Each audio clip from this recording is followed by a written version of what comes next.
गले में खराश होना या गला बैठना, इसके बहुत सारे कारण होते हैं।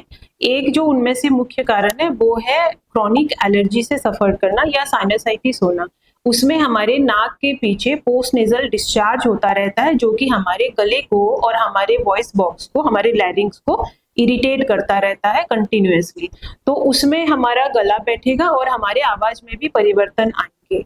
सेकेंड कारण होता है पेट में अत्यधिक एसिडिटी होके उसका रिफ्लक्स होना।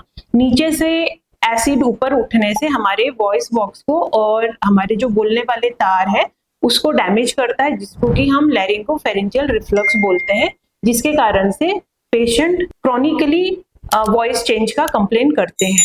थर्ड मोस्ट कॉमन कॉजेस है हमारे एनवायरमेंटल पॉल्यूशन, स्मोकिंग।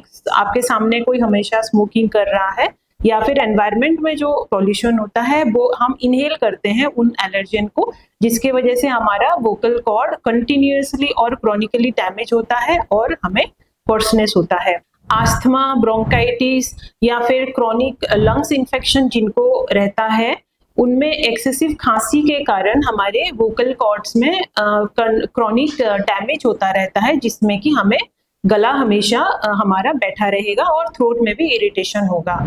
कुछ प्रोफेशंस होते हैं जैसे सिंगर्स हो गए, टीचर्स हो गए या स्पीकर्स जिनको ज्यादा बोलने की जरूरत है, उनमें कुछ बीमारियां हैं जैसे vocal cord polyps, vocal cord nodules, ये बहुत कॉमनली पाया जाता है।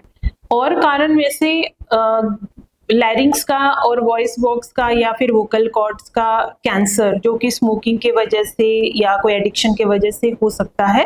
सेकेंड चीज, स्ट्रोक पेशेंट में सेरिब्रोवैस्कुलर अटैक के बाद या फिर कुछ अनकॉमन वायरस होते हैं जिनके इन्फेक्शन के बाद हमारे वोकल कॉर्ड में पैरालिसिस हो जाता है, जिसके वजह से हमें होर्सनेस हो सकता है। तो ये जो बीमारियां हैं या वोकल कॉर्ड या वॉइस बॉक्स में जो चेंजेस आ रहे हैं वो नॉर्मल हेडलाइट या टॉर्च की एग्जामिनेशन में नहीं पता चलता है। इसके लिए हमें लैरिंग्स की एंडोस्कोपी या फिर रिजिड लैरिंगोस्कोपी या फिर फ्लेक्सिबल लैरिंगोस्कोपी करके लैरिंग्स का अच्छे से इवैल्यूएशन करना पड़ता है। And depends on the disease कि वोकल कॉर्ड पॉलिप है या नोड्यूल है, उसको हम आगे सर्जरी कर सकते हैं। अगर हमें कोई सस्पिशियस कैंसरस लीजन लगता है तो उसका बायोप्सी टुकड़ा भेज सकते हैं और आगे उसका इलाज कर सकते हैं।